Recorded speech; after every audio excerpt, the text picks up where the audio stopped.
This afternoon we're looking at some birds. We're going to paint some cockerels. We're going to paint some geese. You already had the video for the sketch. I will resend it to you if you want to keep it to hand. I've got some wooden wedges to create some texture. I've got some table salt or any other salt. And I've got a variety of brushes as I normally have, including some smaller brushes today. So the task for today will be mainly to explore spontaneous mark making for the tail and kind of the feathers of the birds, for the fluffiness of the birds, and not rush doing it actually on animals. Okay. We'll do all this salt application and wacky tail strokes. We have to practice before we actually do it on a final painting. Okay.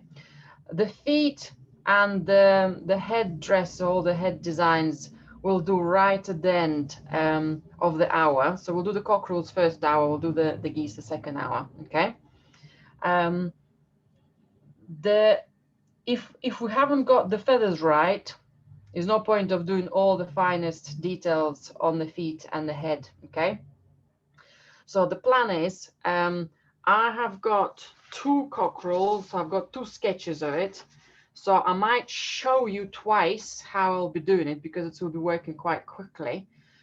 So you make a decision of when you start using your actual sketch, if you've got one, or maybe just keep practicing on a separate paper while we establishing the technique going. Okay.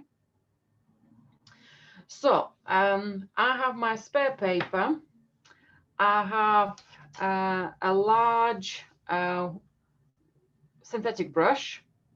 I'm going to practice first to work on wet area and explore how some of the salt effects might be happening on my cockerel. Now, there is no chance I'm going to represent exactly the same pattern on a cockerel on my painting.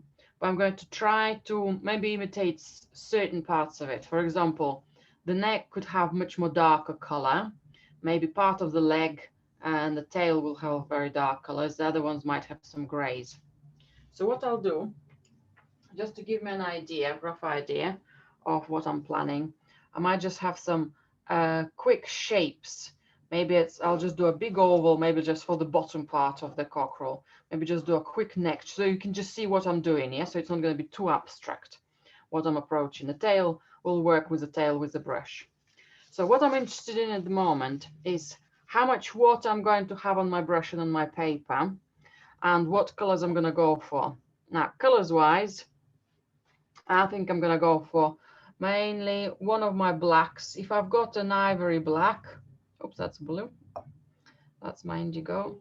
Ivory black has a little bit of brown in it. Okay, that's my Payne's gray. Payne's gray is another alternative one. If you don't have the ivory black, yeah, as I said, it's got brown in it, which gives it quite nice warmth to the color. Okay, let's have a look. Or you can always mix a little bit of brown with ivory, so with your Payne's gray. I think I might just go for a little bit of brown here. I don't think I've got some ivory black in here, so I'm gonna go for Payne's gray and a bit of brown with it. Bluey black will be absolutely fine. So if you just got Payne's gray, rather not to add any browns, that's absolutely fine. So let me just show you the colors. So that's my Payne's gray, but if I dilute it, okay, if I dilute it, I'll have a bluey color to it. Okay. But if I add a little bit of brown on the side of it, that will have a little bit of warmth. So I think that might be quite an exciting. Okay, that just looks again very dark. But if I dilute it, okay, I can't quite see that brown much.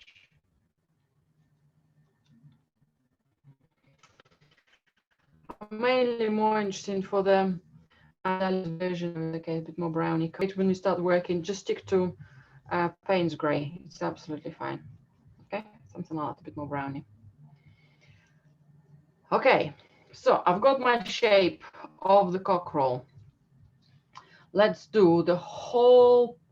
Now the actual drawing is quite large, and we'll need to stick to certain lines to preserve certain patterns completely white. So for now, all we're going to do is to add some water to our shape.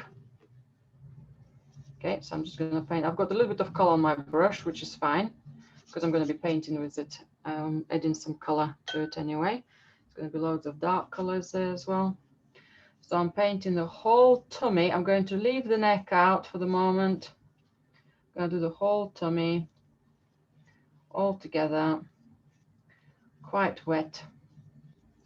I'm going to go into my brown, and there will be a hint of black with it. Get a bit more brown here. I'm going to add some color to that. Okay, so I want to see how the colors will start merging together. And then I'm going to go for very strong. So I'm drying my brush on the paper towel. I'm going into my Payne's Grey. If I want to mix it with brown or just keep it as Payne's Grey. I'm going to keep it quite concentrated. There's a lot of moisture on the block of my paper here. So if I'll just go with my dry brush, I will have much more control of where the black is going to spread. So for example, if I've got a leg here, my brush is picking up some water from here. So I can again dry it on my paper towel, load with some more pigment, so it stays much more drier but loaded with color. Okay, so you will have much more sharper, much more accurate patterns. So let's say if I want to do something here, okay, because my brush has that control of water, it's not going to run too fast. Okay, if I want to add a little bit more somewhere else, I'm trying to do feathery type of strokes, so it doesn't look like I've just been working with the brush strokes, yeah, identical, maybe square strokes. So that looks all nice and soft because I had control of the water on my brush. If my brush would have been too wet, it would have been, everything would just run. My board is reasonably flat, yeah. It's probably a good 10%, maybe even 5%. You can have a board, the angle of the board.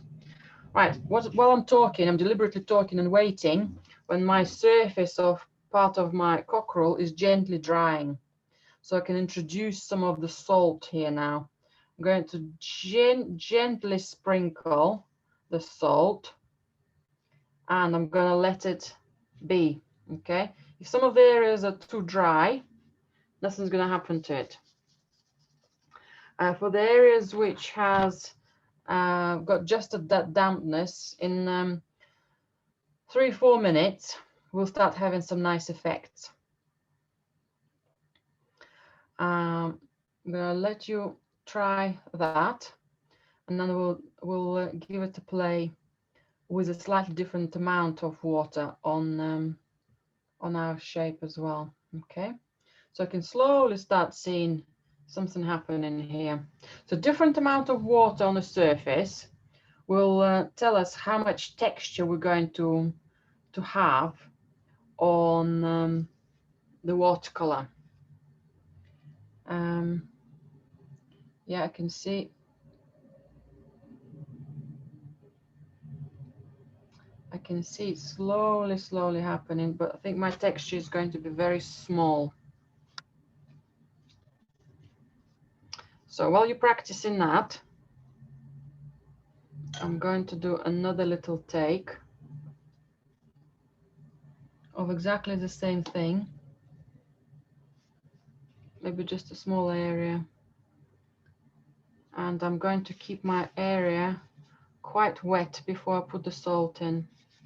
So let's say if I've got a patch of pale browny color, maybe just add a little bit more stronger brown, a couple of places. Then load my brush. Has got very little water, if any, just moist. It doesn't have any water really. Maybe just edit on the edges, how the feathers might be roundy. Yeah, so I'm just practicing my strokes at the same time. And while the paint is wet, I'm going to put some salt, small amount, not too many, not too many crystals. It might come out a bit too strongly. And I'll see which the effect will be better. Slightly different watercolor paper react to the amount of water, the amount of salt slightly differently. Okay. I think this one is, I was concerned that this section might have very small details from the crystals, but actually they're drying, start shaping up quite big. So I'll have to see and see what's going to happen here. Too much salt, sometimes it's gives us too much. It's not going to give any beautiful texture. Sometimes it just overwhelms the surface and it just blocks it. Okay, that's maybe a tiny bit more.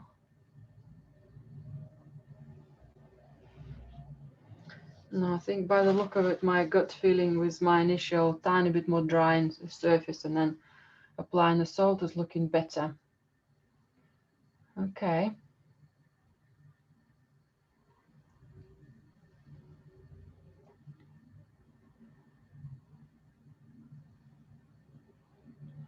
And what I'll do for the neck, while the rest is drying, you know, for my initial shape here, for the neck, I'll use immediately a darker brown color and just paint everything. The neck is much smaller in size, so I can just paint it straight away with quite a lot of water. I can just paint it all together.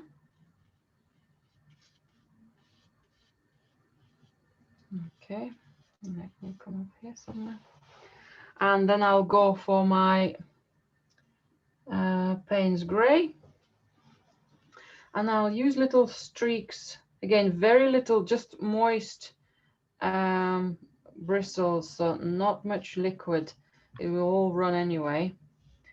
Maybe it would be quite nice if I'll just do little strokes here, something like that again here. Just gives us an idea of how the feathers are spreading.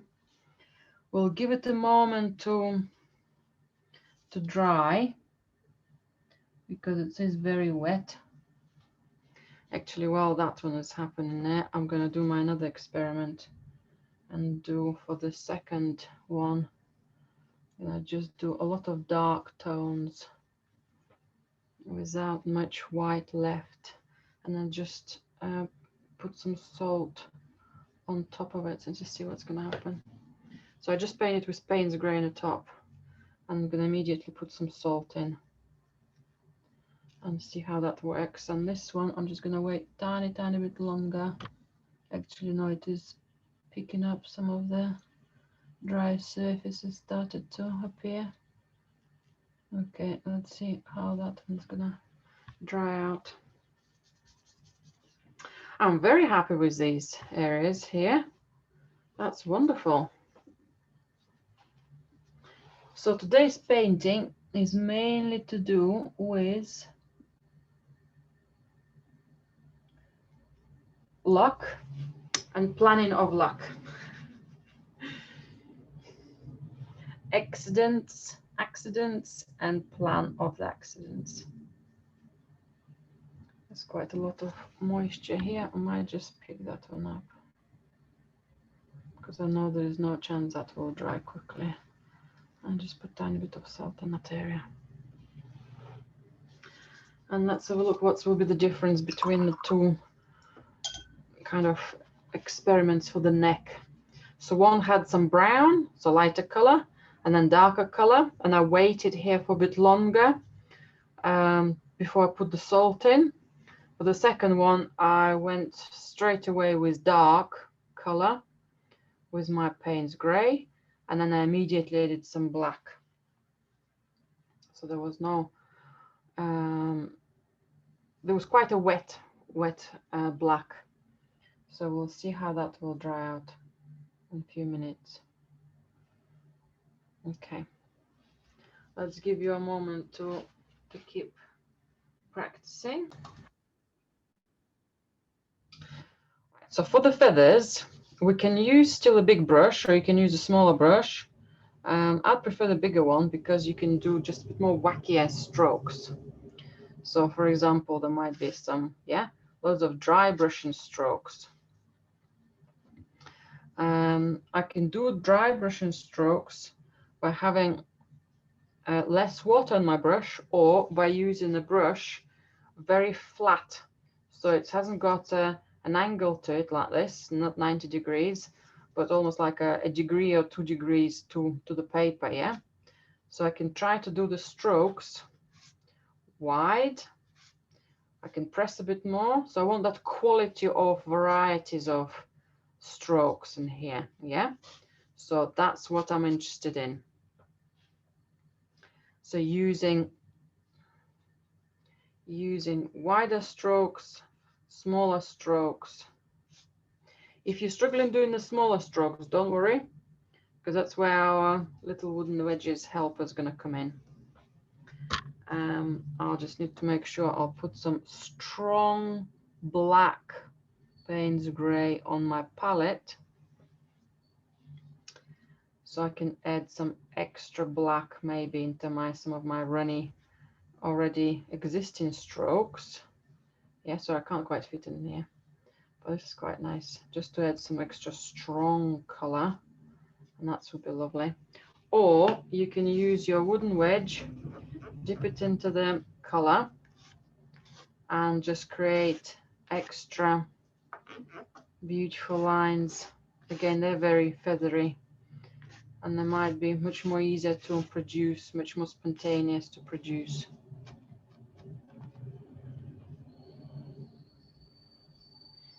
And on the edges of the tail for the cockerel, some of the textures, so if we've got a line for the tail for the feather, they've got some kind of diagonal little feathers coming up, so where the part of the feathers start separating. Okay, so part of the tail might have a little bit of extra direction to them feathers. Okay, and that's it really. If we can do wet on wet very quickly, if we can do some salt effects and some texture with a wooden wedge, we can do the cockerel. My salt effects are still working their way. I think both of them might be quite nice. On the wetter surface for the body, I definitely think some of the effects here close to the neck are going to be too plain, haven't got any strong texture. So I think I'm going to stick with that effect and just gently wait for it. But to be honest, because I'm going to have a larger drawing to work with, the paper might dry quite quickly anyway. So I think it's very likely I'm going to be sticking to this effect as well for the neck. I think having a little bit of lighter color first and then having some blacks, and we'll see how the pigment's going to be eaten away eventually. I think that might take a little bit longer for it to happen. Okay. And I had some of the fluffy effects here on the blacks. Maybe on the black I need to put the salt earlier, so it takes a little bit extra time for it to eat away. Yeah, can you see the nice texture in here? So let's be brave and let's try our cockerel on our actual painting. So how about if I'll do a section and then I'll give you time to do it, okay? So then you know how you're approaching the section again. So I'm going to wash my brush. So I'm not touching the feet, I'm not touching the head. I'm going to start from the main body. I'll do exactly the same what we've just done. I'll do the main body, then I'll do the neck. Do the main body, let you get on with things, do the neck afterwards, okay? I'm not gonna do the tail. So I'll go for some water. My water is not gonna be super clean, but it doesn't matter. I'm going to leave a little wide gap here, if you've got one. If you don't, maybe just plan a little gap between the next, between the shape of the cockerel above the bottom part of the body. So I'm painting all of this area. It's actually quite good that it's enough white color because you can see what I'm doing. So I'm going to try to be careful not to go out from my lines because the water, so if it's runny, I'm going to collect some of that water because the water will follow afterwards the pattern we painted. Okay, I'm just going to come a little bit more close to the neck here.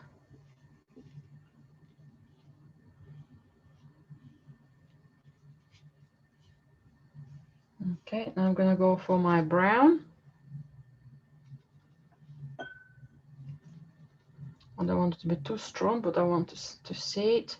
Maybe a tiny bit more color close to the edge, so then my white will stand out quite prominently. Okay, something here.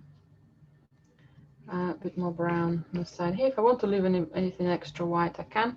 Now, I have gone over my neck here for the cockerel, so I think I might have to paint over it here as well.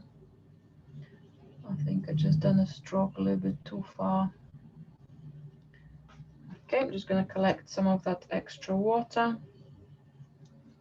Tiny bit of brown for the tummy. Just still watching that my paint is not drying too quickly. Any other browns here? A bit more softer part for the leg. Gone too far for the leg here, so I'm going just to tidy that one up. At the same time, I just want to have a fluffy edge. And then I'm going to load my brush with strong black, just a tiny bit of moisture, but not much water on it. Let's do part of the edge, maybe part of the feathers here.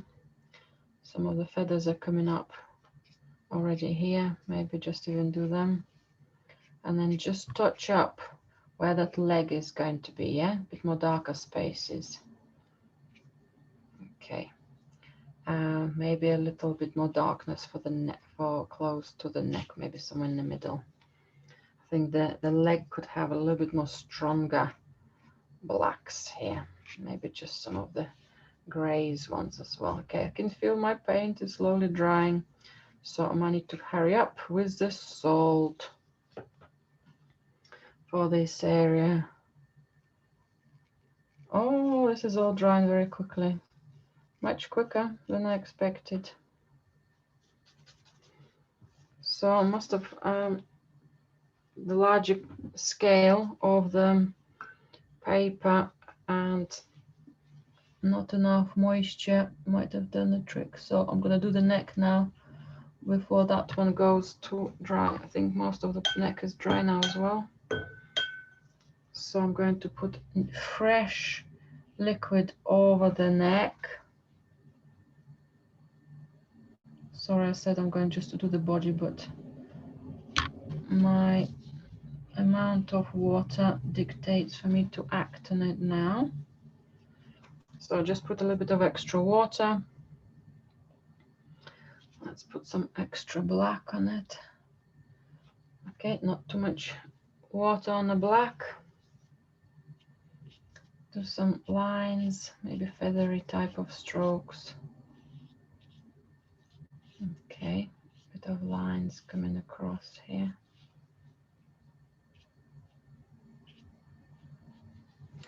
And as I was a little bit late with my salt here, I think I'm gonna go with my salt right away.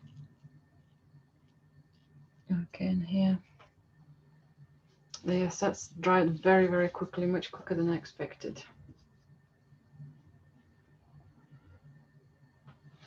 Okay, so that is going to be your turn now.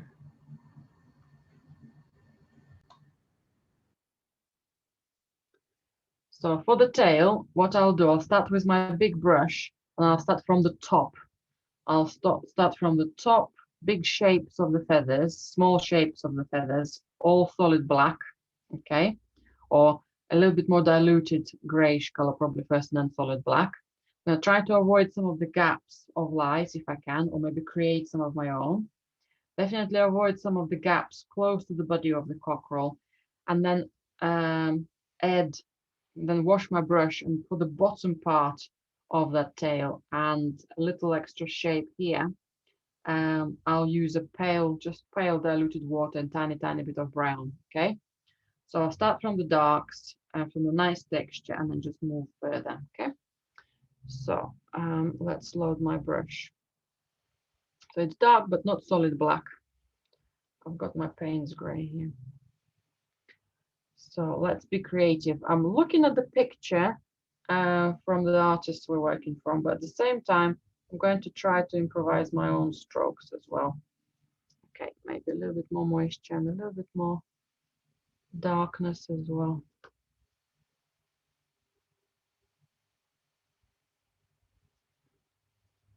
Okay, on some nice dark shapes.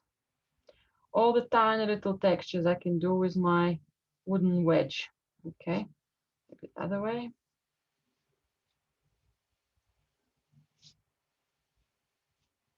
So allow some accidents to happen, allow the tail to be a bit more wacky. Don't be too precise with it. And then we're gonna try not to forget about some of the gaps. So what I'm gonna do here, I'm going to leave a little gap here. Maybe leave deliberately some of the gaps across here, and then fill the gaps, spaces around it. Okay. And then paint any other shapes with my hair.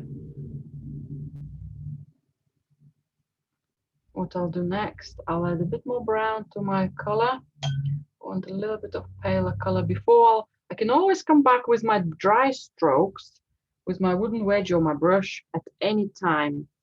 I can add more feathers, I can add extra textures. What I'm interested in now, I want to have some of the paler colors coming in. And I want some of the extra fluffy feathers, maybe somewhere there.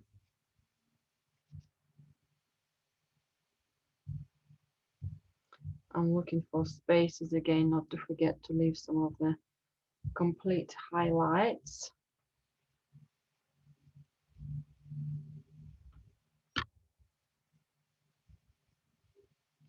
And there's a big highlight area here. So I'm going to leave this one out. Have it almost like little windows opened.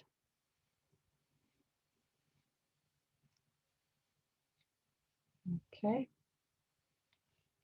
If anything runs at the bottom, just need to make sure I'll control that. And then a little section on the right hand side.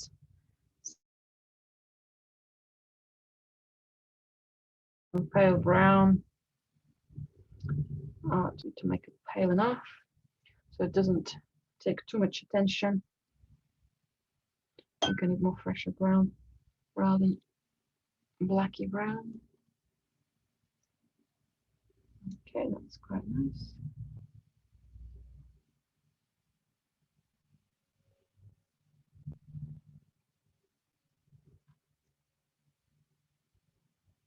Tiny bit more water. I can even put some salt on them here as well, although these areas don't have to have salt. I think I'm just gonna add a little bit and see how they're gonna come out. And then I'll touch up my feathers. I'll touch up actually maybe part of the tail here as well with some black. Tiny bit more here in the edge, just to have more of a sharper, bolder strokes for the tail here. Oh, it's quite nice to have tiny bit of something dark on the edge here. Again, that's a personal choice, really. Or some extra stronger black could be edited into part of the feathers in here.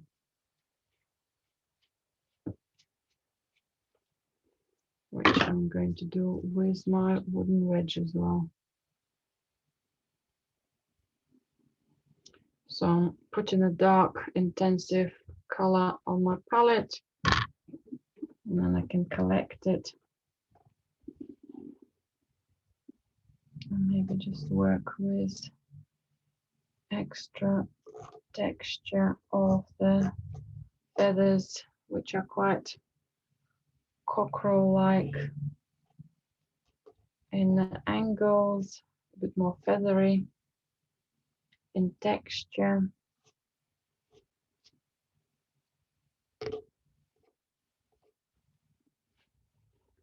I've got too many gaps. That's another way of covering things up or making those extra decisions if it doesn't look fluffy enough. Don't overwork it. Don't overwork it. Oh, that's lovely. That's a gorgeous mark.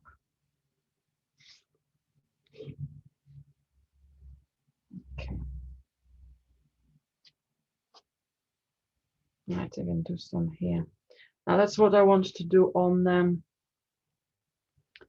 the body, as I've didn't end up, you know, the neck come out really beautiful, way better than I expected, way better than I expected. So I'm going to add a couple of strokes for some of the feathers here, not too strong because they might be overwhelming with the amount of I don't want them to overtake my other texture, but I might just replace it with the texture I've lost.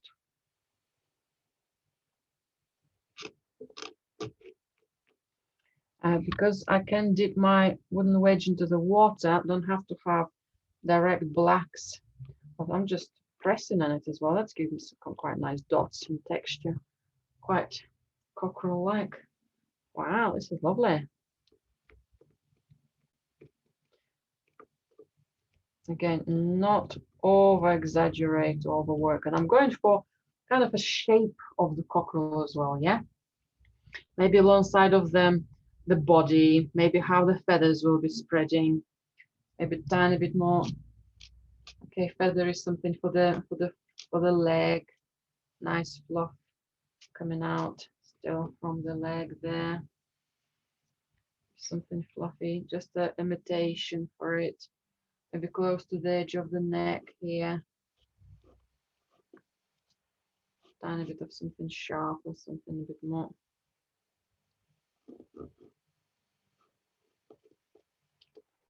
Lovely, really like that.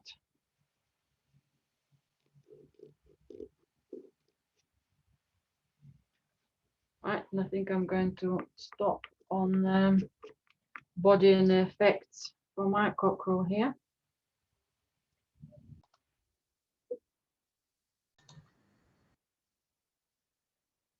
So next one, I'll work for the head of the cockerel with medium round brush, synthetic brush. And I'm going to go for some cadmium red and some crimson. So let's find those two colors. So cadmium red is going to be more of an orangey red. Okay, where's my paper towel here? It's a nice bold orange. And what I'll do with it, okay, where's my alizarin crimson or pinky type of red? Okay, so two reds together. The shapes of the reds are quite small, so we can handle them very quickly in one go. Again, maybe just watch me first, and then I'll give you time to do it. So what I'm going to start with, working reasonably quick because I don't want my paint drying. So I'm going to put a tiny bit more water into this with my cadmium red. But I'll just place my brush against my sketches of the texture of the head dress there. Okay, just very, very quickly. And connect it all together and just paint the whole shape, coming close to my darker patterns, which we already done. So that one's done. I'm going to come close to the beak. So there's nothing else is there. The water is almost, yeah, just taking the shape. It's controlling the shape. I'm going for stronger pinky red, and I'm going to go for the bottom part of that headdress. I'm just going to do some rounded strokes, and maybe some of the strokes for the head design, just to show a little bit of, that might be a bit too patchy, and just to show a little bit more three-dimensional feel for it. So if it's ended up too strong contrast, I didn't actually think it's going to come out so strong contrast. I'm just going to soften it with a tiny bit of moisture there. That's better. So I want to see that volume within the red by adding an extra darkness to it. Okay. So let's give you a moment to do that. So light cadmium red. If you don't have it, just use them, add some yellow to one of your reds.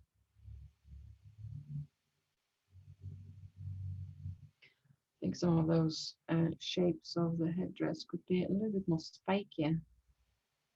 Okay, some of them, not all of them. Okay, mine may be already dry and maybe I shouldn't be going back into them. We can touch things up. There is a darker line between the headdress and the head. We can touch all that one up afterwards. So don't go too far with that. So quite a bit of moisture when you do your first lighter red color. And then immediately, very quickly, you're coming in with a darker color, which is loaded on a brush, just so the brush feels moist but not wet. It's not runny wet.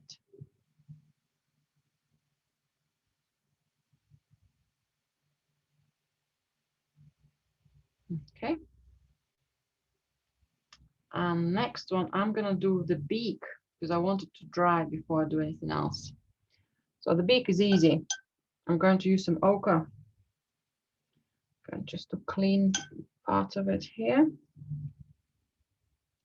Get a nice strong color. Okay, so the top part of the beak is going to be very light and the root of the beak is going to be darker. I'm just going to go for ochre. I can do a tiny bit more change of darkness when the beak is dry. So I'm going just to paint that all together. And then the front part, I'm going to wash my brush gently. And I'm going to spread this color in a paler version. So I've got the darkness of the beak is staying at the root of the beak. Okay, it's a little bit reflecting for you. Okay, just like this. The bottom part of the beak could be a tiny bit darker, but the top definitely needs to stay lighter. So just ochre from darker to lighter, very easy, straightforward. If I'll hold it for you, it's better like this.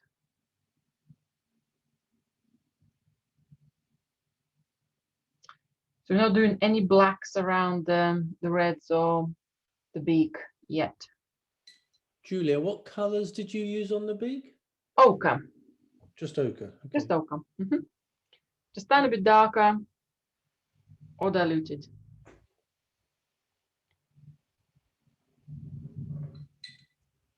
Okay, brilliant.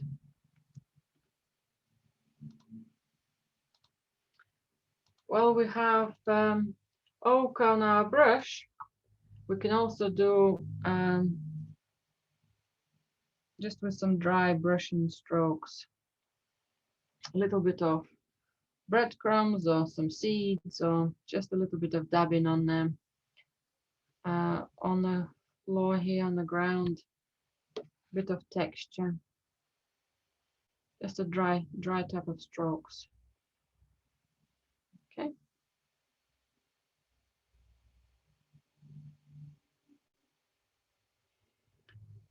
And also we'll do the feet. We'll need to do a couple of layers for the feet.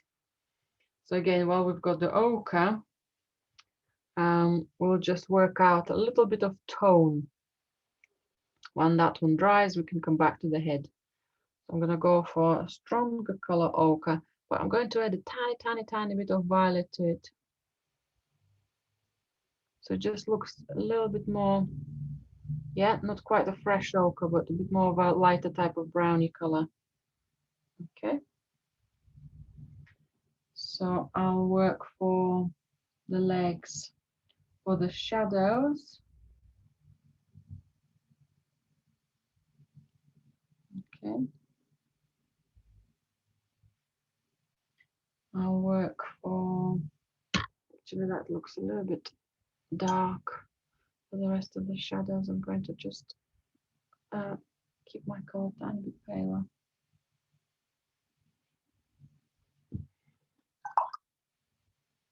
And actually work with the rest of the area, will work just with ochre.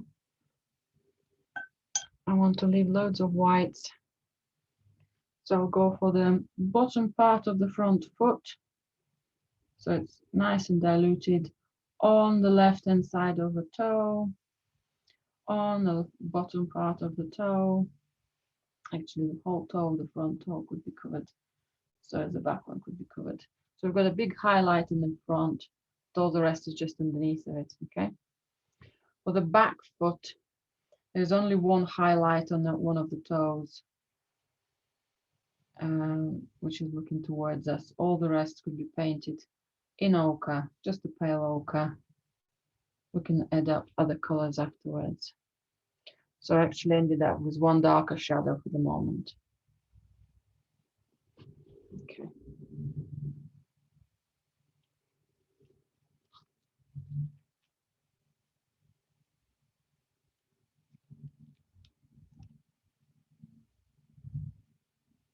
Oops, that should have been a shadow as well.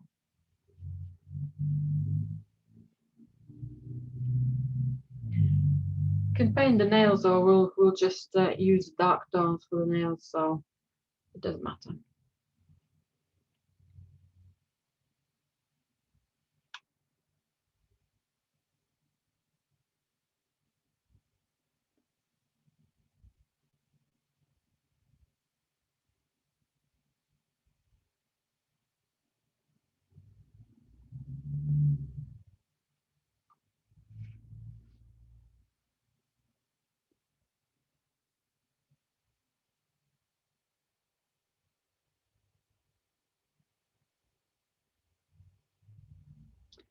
I also want to leave a little bit of light color around the eye. I can always, if I don't like it, I can always cover it with red.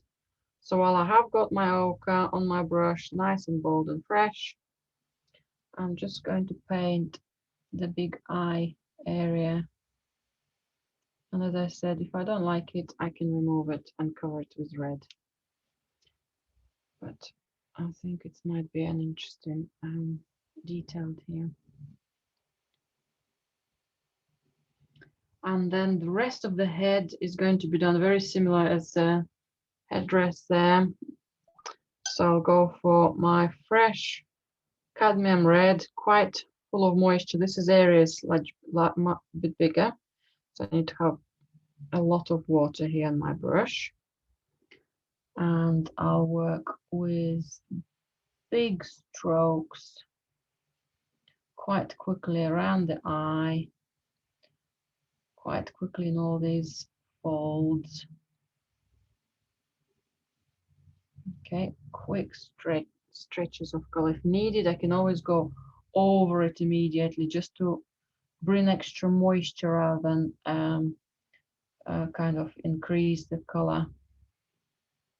Okay, so the shape is painted. If I want to lift anything, a couple of highlights, could have left them out, or I can just wash my brush, dry my brush, very quickly lift a couple, wash my brush, dry my brush, with a dry brush, lift a couple of areas, wash my brush, dry my brush, a little bit more here on the beard, or a little bit more here under the eye, a little bit more here, a bit more on the beard. Okay, and then I can go for my dark red. And now I don't need to rush. I can take my time. If it's all dry, I can soften my red and it will just do me a glaze. Okay, so I'm gonna go on the edge a bit more. I don't want it to be an outline. Okay, so into the folds, maybe somewhere behind the eye. Okay, that looks like a strange shape here. So I'm just gonna soften it here a bit more. Again, into the big shape of a fold. Okay, almost like I'm doing a big stroke here, trying to create that three-dimensional effect.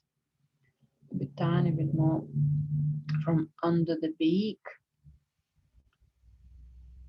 Okay. I think it should be okay for the eye to stay pale. By the time I do all the blacks around it, I can again take my time to decide if I wanted to change it, make it darker there and redder rather than keeping it as it is pale. Okay, that's quite nice. The shape could be a tiny bit softer. I can just touch it up.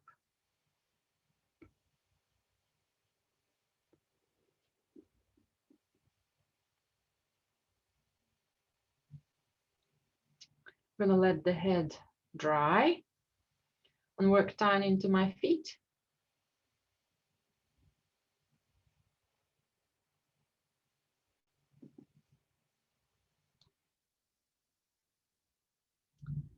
So to finish off the feet, I'm going to use some ochre again and one of my reds. Maybe let's go for a cadmium red, that orangey red. So I'm just mixing them together.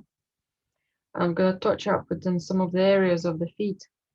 So for example, tiny bit on one of my shadows here, just from under the cockerel body, just a little bit of extra warmth.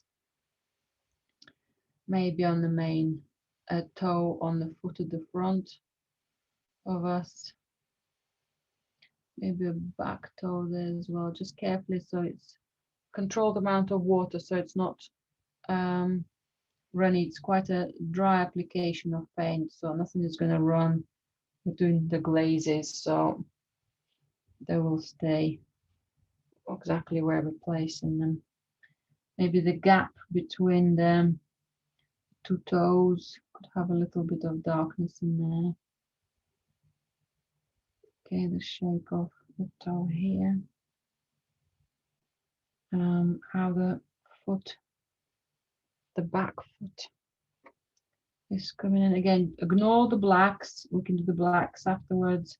Just look for the colors, where those kind of reddy, orangey type of colors, reddish colors, how the darkness is traveling at the bottom of each toe. Okay, so some darkness here as well.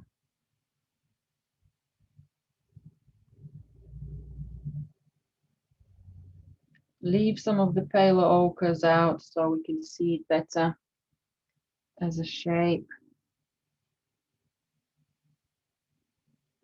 Still maybe a cross on the foot here.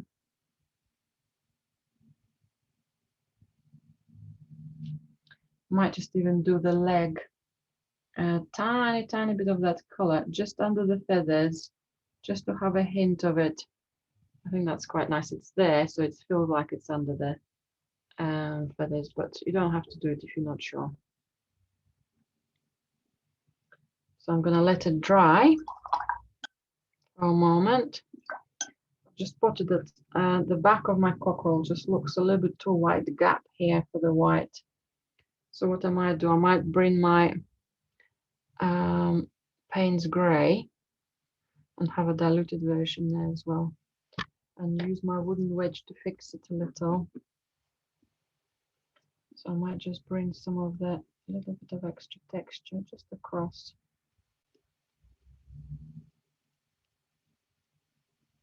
That's it. This doesn't look too strong as a white gap there.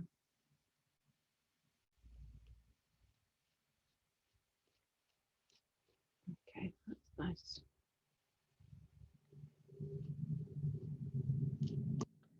And then I can sketch with my wooden wedge if you're confident to do some thinner lines, or the back of your brush, or if you want to do it with a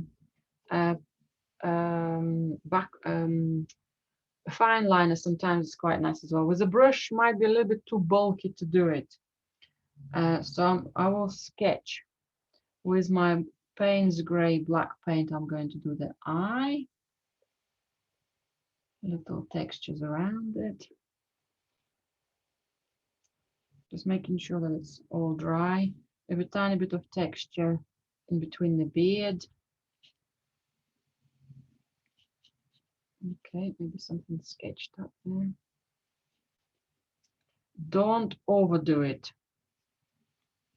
Less is more at this stage. So for example, for part of the beak, I'll just do some of the lines. I'm not going to draw it, outline it perfectly. I'm not going to do the solid lines everywhere. I'm going to select some of them. Okay, that's quite nice. Do I need it all anymore on the beard? I don't think so. Just going to do a couple of kind of scratches here just to give it, take away the perfection. The same maybe on the headdress here, just a tiny bit of extra texture. And then for the feet, the same, maybe some thinner lines, maybe a little bit of texture coming across on the skin of the leg. That's quite nice. The claws, any other texture, just be careful with how much you put in there. Applying the texture rather than perfect outlines is looking much more natural.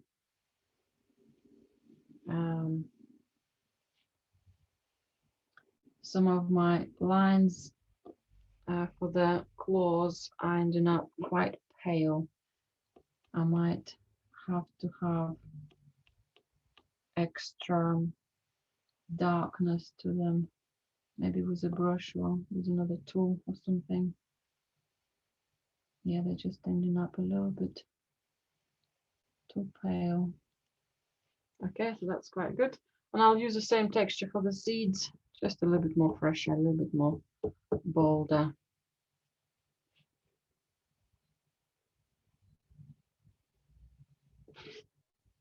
No, that's maybe too much. And maybe do a shadow under the cockerel, just diluting with a big brush some Payne's Grey. Just doing a tiny bit of a cooler shadow here.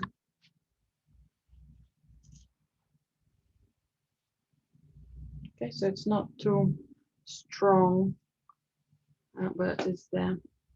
Right, I'm gonna go for my smaller brush. I'm going to outline some of my toes and claws, especially the front ones, painting around the front toe and then doing a bit more sharper pronounced claw. Okay, so I can then see where that is, or the direction of them. Okay.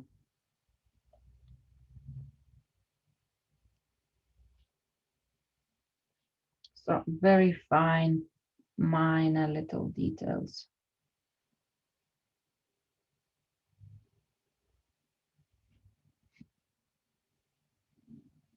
And again, don't over sharpen them. Don't want to take all that tension on the feet from the head or from the feathers. The feet need to stay in the shadow and need to remain in the shadow, okay? We want them to be sub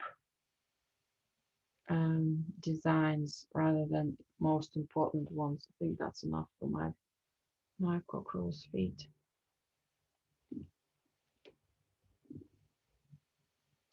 Very well done. So the sketch of the goose is a little bit quicker, a little bit easier. We're going to use similar colors what we had before. Some brown, some Payne's Great, but we're also going to add some fresh blue. So this is what I'm going to start with. I'm going to go for some fresh blue. I'm going to go for azure, sky blue. Let me just find where that is. I think that might be the one. Oh, that's a turquoise. No, not quite the one. Oh, maybe this one. Oh, I think my brush is a little bit mucky. Let me just wash my brush a bit better.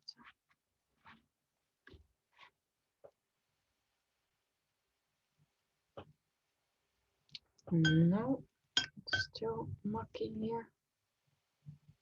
Definitely can see that's the color. Must have been using it quite strongly with another one.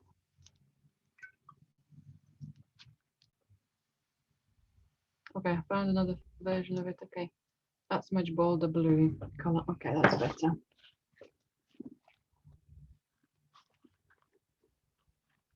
That is much better. So nice fresh blue, found it. Gorgeous, lovely sky blue. So that's my kind of texture for it. So I'm going to do some feathery strokes like that, straight away on the body of the goose. In a couple of places, they're going to dry very quickly, and we'll need to see them at the back. So I'm going to do some for the feathers somewhere here. I've got nice textured paper, so that will allow me to keep some of the extra dry brushing. Yes, I haven't got too much water on my brush.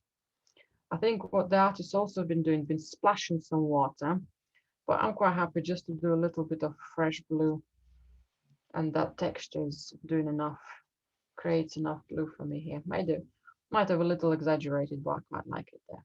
Okay. So I'm going to let this blue to dry.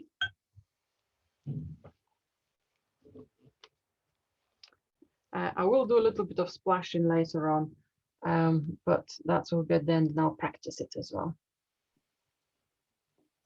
Sorry, Julia, I had to leave momentarily. What was the... I'll use some of our brown, one of those pale browns we just used for the cockerel, any of them, whichever you like, whichever comes out nice and strong. And I'll have tiny bit of Payne's Great next to it, so it doesn't look too fresh. So sometimes Mars is like this, or sometimes just to have a grey brown. We don't want it to be too dark, so I'm going to test it out here. Okay.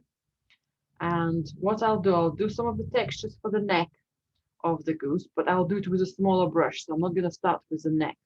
I'm going to start with the feathers, and I'm going to do them very similar way as I've done the blues. Okay. So for example, I'll do the lower part of the neck.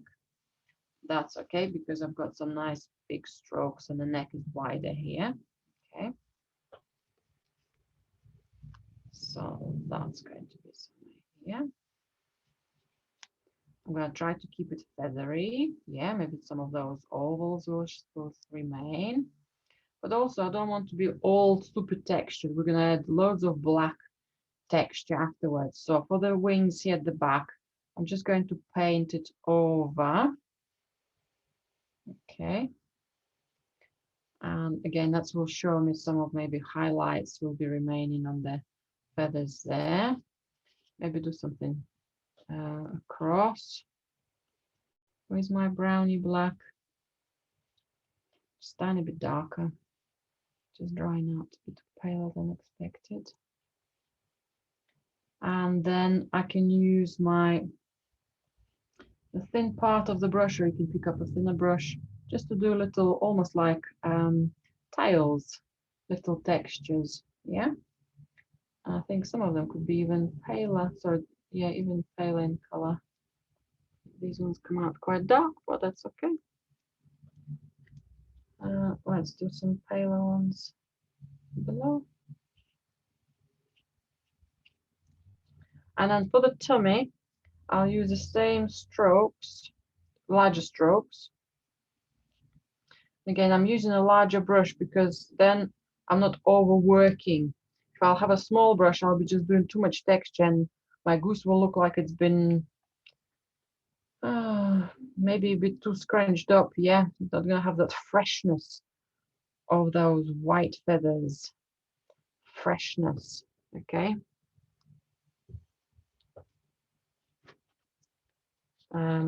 Under that neck area where that we've done a pencil line here, let's just do a tiny bit more heavier. It's very pale, but it's just got indentation between, separation between the white and the next part of the tummy there, yeah? Very gentle strokes, not overdoing it.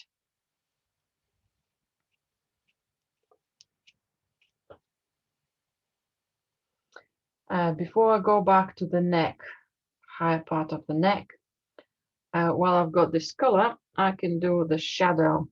So a little bit of black, a little bit of brown again. I'm just running out of color, that's all.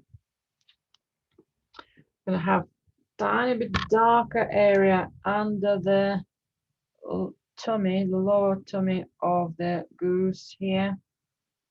So it's not a narrow line. I'm using the whole width of the brush. Maybe then I'm gonna go into the line. I'm going to add more water to my brush. Use the paper towel to take some of that moisture away.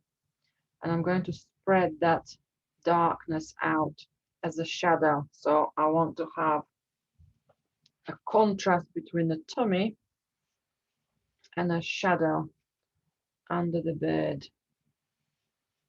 And then it could be stretched out a little bit more further down towards the left corner of the picture. Now I don't want any sharp lines at the end of the shadow, so I'm going to just go with some water and soften them. If they will be a little bit uneven, even better. It will be just a ground there. The shadow could also continue paler further under the tail, but I'm going to keep it white close to the bird itself. Okay, so just a little bit of pale edge.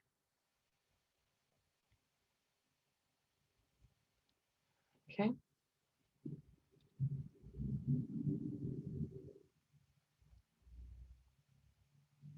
And then we'll need some final touches for the grays on the head, so I can still work with my big brush. Again, if I'll go with a small brush, very likely that I'm going to end up with a stripy head. I don't want a stripy head. I want a nice wider texture, but I'm going to dilute my color and have it paler. So I'll paint, I've got a halfway through line on the left hand side of the head. So I'm going to paint all of that area above that line to show that separation of tone. Okay. I'm going to carry on tiny bit more on the top of the head and then close to the beak. All of that area could go darker. I'm working quite quick. Tiny bit under the jawline. I'm going to wash the brush, dry the brush, and I'm going to soften all of the edges inside of the head. It's starting from left-hand side while it was painted the first, and then moving to the other line, so it's a nice soft edge. The line we started from could stay sharp, so the whole head got a soft feel for it.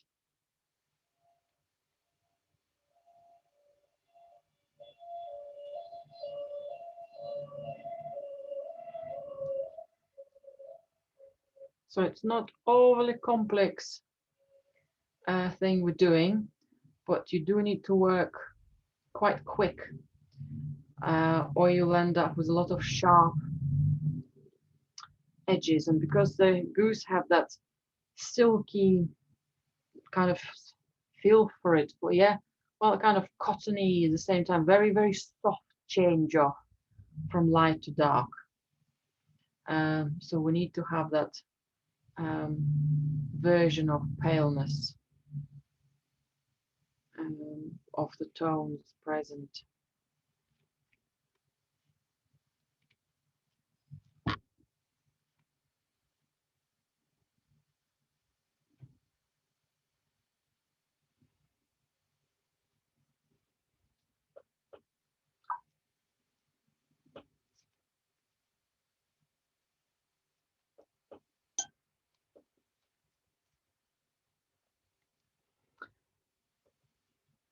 And when the feathers are done,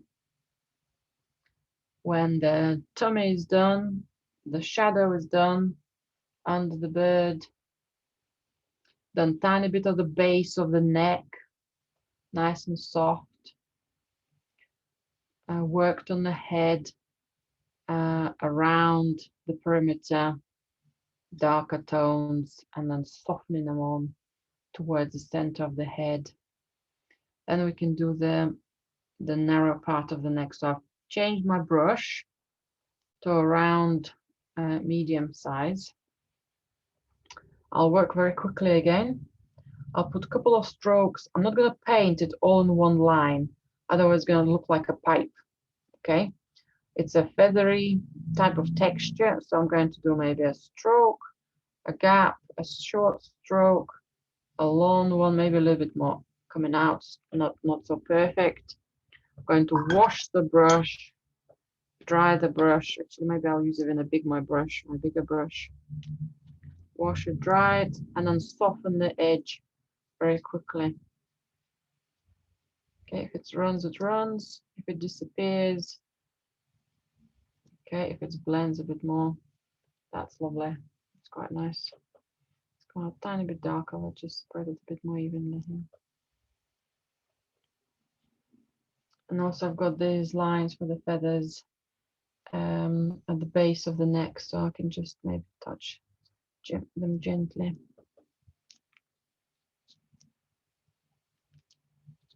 Actually, my neckline, I think I diluted it too pale. It's appeared to be a bit too narrow, so I'm just going to bring it a tiny bit more forward while it's still possible, and soften the edge. But then the neck, the narrower you'll do the shadow for the neck, the more it will look like it's a flatter neck. The wider the shadow will have more of an appearance of some stronger, wider neck. Got that good strength. You need to have all the muscles in there to be able to fly all those distances and to hold the neck. Okay. I put another extra pale stroke somewhere here. Feels like I need a little bit of balance.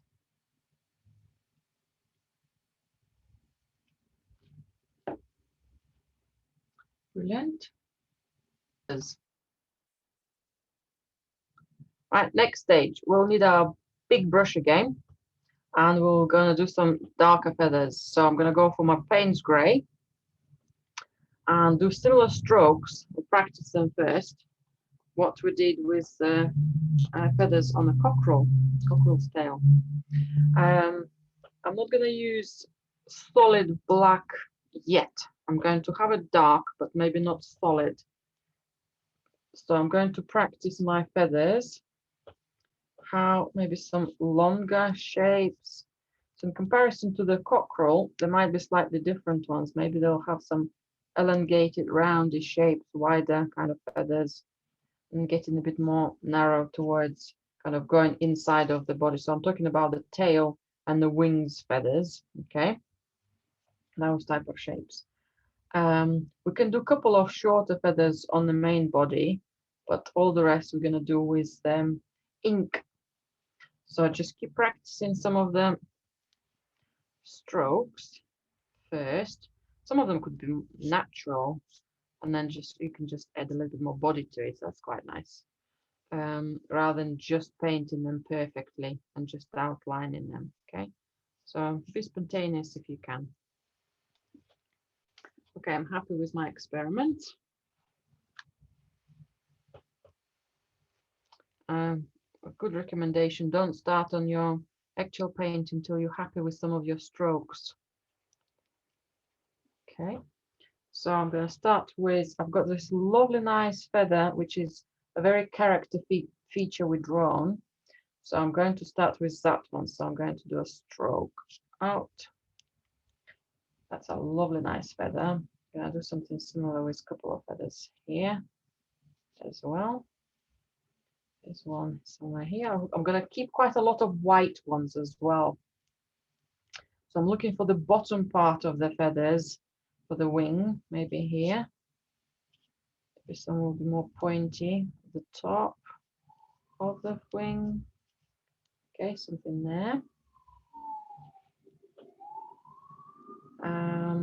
There's a little gap of light, and then there is some more darkness of the groups of the feather. It doesn't quite look exactly what it is like. We just got some bit of color coming in, a bit of darkness, a bit of tone coming in.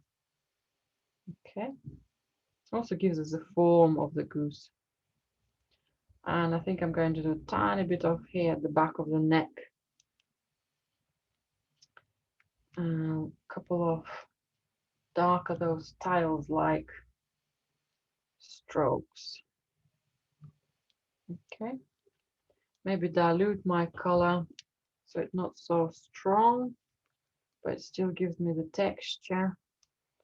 Gently at the back, maybe a tiny bit more darker. Can't quite see that one.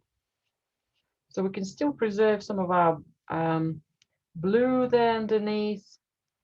We can still see a bit of brown. Maybe another tiny bit more darker tone for the wing right at the back. Again, just gives us a little bit more structure before we start doing all the textures. Just a little bit of structure.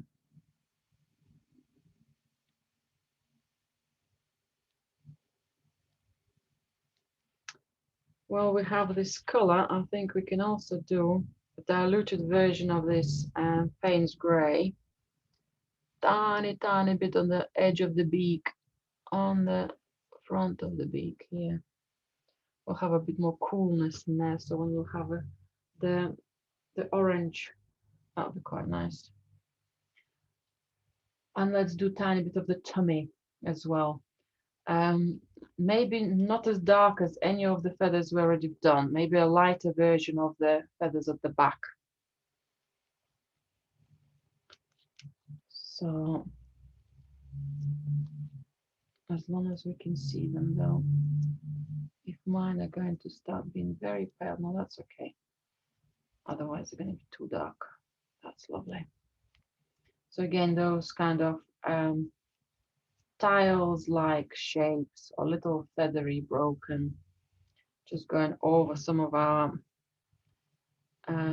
blues, some of our browns, not too explicit of how many or how, yeah, exactly they're spreading, but we've got that feel that they're there. Okay, gently, not huge amount, but there loads of transparency of color. There are loads of, I might want to put one here as well. Payne's Grey got a gorgeous blue color to it, so that'd be quite nice to have it in there. Okay. And then we're ready to do some texture with our wooden wedge. So let me just photograph this stage. Let's do some textures now. I'll use my big brush, and I've got some trial paper here, so I'm going for a very strong Payne's grey to place on my palette. I need a little bit of moisture there, so otherwise my wooden tool wouldn't lift it. So I'm doing it with a brush, and I can also use the brush to put it on the wooden wedge as well, so I've got extra moisture in there as well. Okay, but mainly it will be dipping it in. And let's just try to do some sketchy lines. Okay, let's try to outline some of the feathers. Let's try to work within the shapes of the feathers and do some elongated type of strokes. Okay, as well as trying to get some smaller, maybe a little bit more delicate feathers. Yeah, sketching a bit more accurately. Or if we'll be doing a neck, what type of line would it be? More perfect, or wider line, or narrower line? Yeah, if you press on that wooden wedge more, you can have darker strokes, or you can have very gentle and careful ones. So I'm going to start working into the dark lines, except for the beak and the feet, because I want to put the color there first, but I do want to see how my feathers will work with the black. So loading my brush, my wooden wedge, starting a little bit on the neck. Doesn't matter where you're going to start. Maybe somewhere on the wing here. How the wings texture. Get a tiny bit more water. I need to draw anything over the feathers. Brilliant. Let's do those elongated lines here. Okay, they'll start looking much more natural if we do them a bit more spontaneous. Okay, some of the feathers might be sticking out. Outline some of your pencil marks. You can still see them. Feathery tail, and again, keep it quite transparent. Don't have to outline anything and everything. Some darker lines, some gentle lines, a bit more wobbly lines, or a little bit more dramatic, strong shapes. I'm going over my darker Payne's grey wings to have extra texture. Not as much dark lines at the back, because that's more in the perspective, not further away from us. And for the back, I'll just use a bit more thinner lines for some extra texture. Again, it doesn't have to be every shaped outline, just do a little bit at a time. You can always add more. I think that's might be enough for my goose here. Maybe just this angle could be a little bit darker.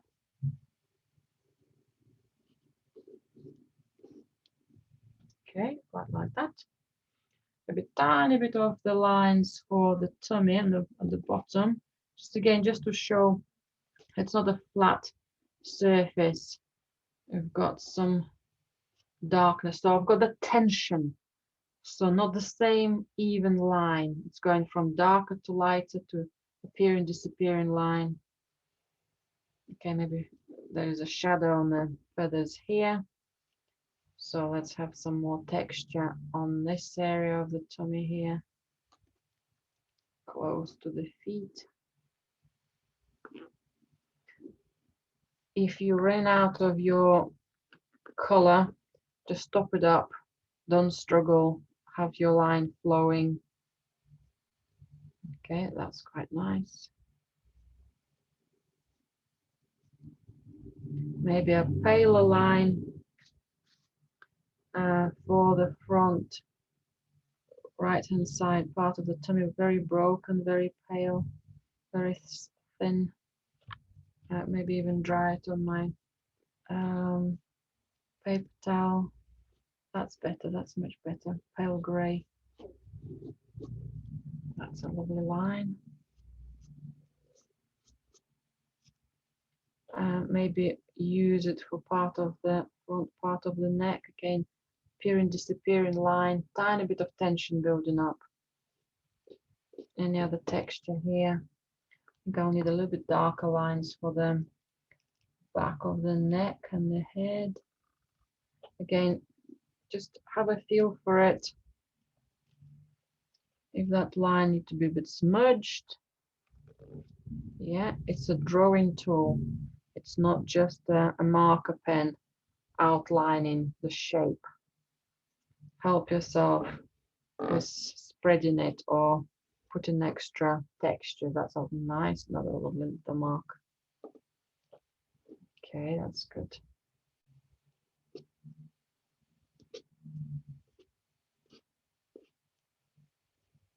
Something coming across here, maybe another feather. That's good.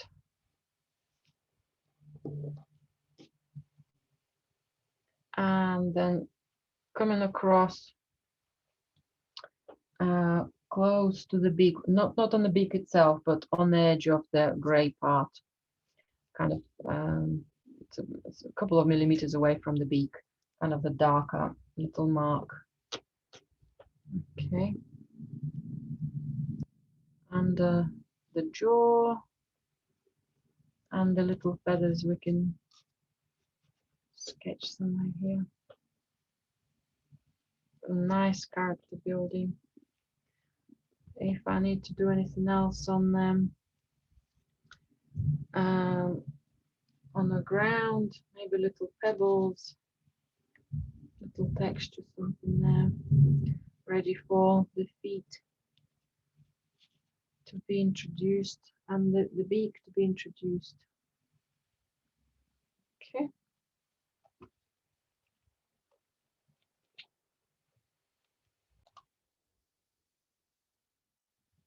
Right, and the beak to finish everything else off. Going to use a medium flat, a medium round brush, and I'm going to use some cadmium red, same one we use for the cockerel. I'm also going to use a little bit of orange. So let's just wash this orange quickly.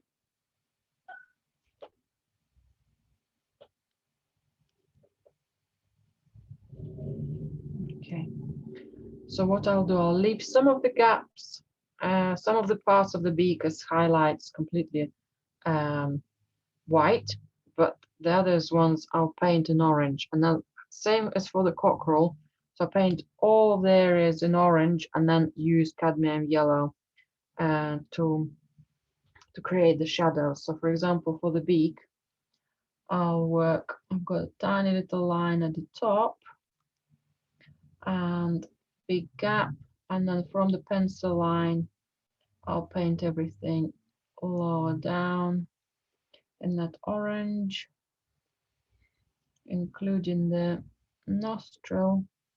But I think there is a tiny bit of white could be left somewhere here. Okay,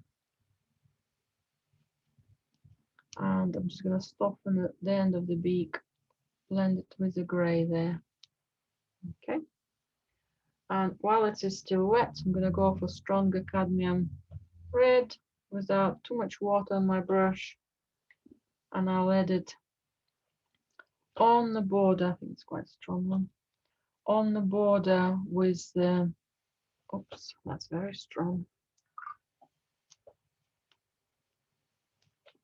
On the pencil border here first, and then on the edge, and again maybe a tiny bit at the bottom, so we've got that strength of color, but we still see the orange. Okay, through, so it's not just a plain color. And maybe I can use my brush as a little sketch line to show the bridge of the nose. I think that's could go a tiny bit higher. That's quite nice. A tiny bit of orange, so maybe a combination of both orange and red for the like a little eyebrow on top of the eye. We'll do the rest with the black, so just a little line there, and then some. Sorry, I'm gonna go for some orange for the feet. So I'll do the whole foot here, the whole the leg, and then I'll outline my pencil marks. Okay, some of them, and I'll do the webbed foot. On that one, I'll just paint most of that area, leave a little bit of white. And another foot is going to be a little bit stronger, but there is something orangey here. Maybe his foot, maybe something else in there. And then I'll go for stronger red, maybe in the center of the leg, kind of maybe just on one side. Okay, just spread a bit more further than I wanted to, but that's okay. A little bit of stronger something here. Confident strong. If it's squashed or smudged a little bit, doesn't matter. Keep it confident. And there's a bit more darkness on the flipper here.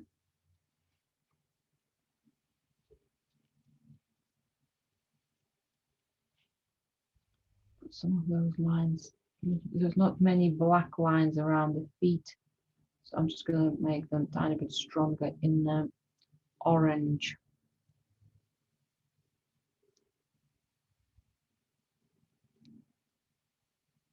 Yeah, and I think still a tiny bit more stronger in that red orange color somewhere here. That's quite nice. And then the rest will be touching it up with my wooden wedge. Just a tiny bit of black. So for example, for the beak, there will be a nice dark nostril. Hopefully the beak will be drying by this time. Nice nostril. Gap between the two parts of the beak. Maybe a tiny bit of a line. A very pale one for the bottom one. Okay, a definite outline for the pointy part of the beak. Okay, that's nice. Maybe a tiny bit of a touch up here as well. And the black part of the eye, I'm gonna do an outline at the bottom. I'm gonna do a little black dot in the center. And maybe something tiny bit for the feet here. And I was considering doing some dots, but splashes. I quite like my goose without any splashes. I will just do some extra, maybe texture here on my wooden wedge. And then if I want to practice doing some splashes, loading up my brush very runnily. Let me show you how to do this, but you might not want to do it on the whole piece. Okay.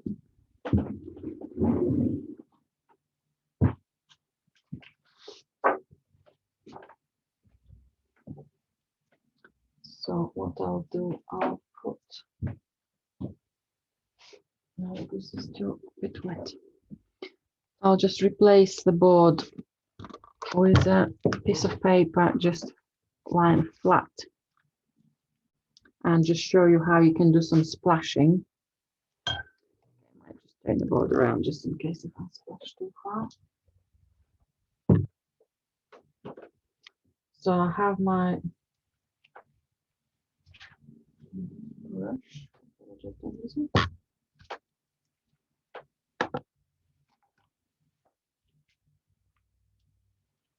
It's in the water pot. So I'm gonna go for some Payne's grey or some or both sky blue.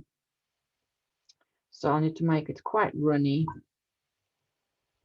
Okay, so I'm using a round brush, and I'm just going to use another brush just to tap it against.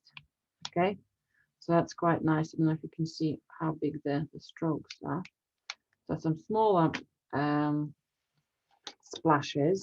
If I want to have bigger splashes, I'm going to pick up a squirrel brush, which is softer and will allow me to have much larger droplets. So I'll load my brush with that. Okay, even more water. And then do the same effect. Okay, even more water.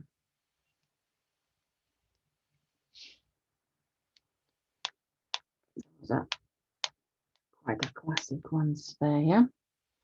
So very possible we can have some extra smudges, extra splashes on our goose, but it's up to you if you want to do them or not. I think I'm going to be brave. I'm going to photograph it without everything, and I'm going to be brave, and I'm going to do some splashes. So if I'll just cover part of the neck here where I don't want the splashes to be. So I'll have some smaller splashes first. So my paler blue color, a lot of it. And I quite like that direction. Oh, that's quite nice. That's lovely as well. And then the darker Payne's grey. I want to have some really big splashes, big dots. Okay, maybe some. Okay, that's better. A bit more concentrated paint there as well. That's quite nice. That's a lovely character building for the goose. I'll do a tiny bit more. Show you where it is. Oh, that's really nice. Maybe tiny bit more splashes of pale blue just in front of the neck.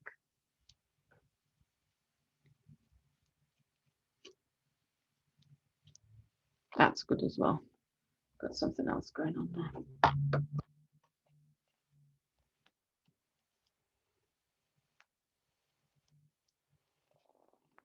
Fantastic. Nice direction for it as well. Maybe still a tiny bit more direction this way.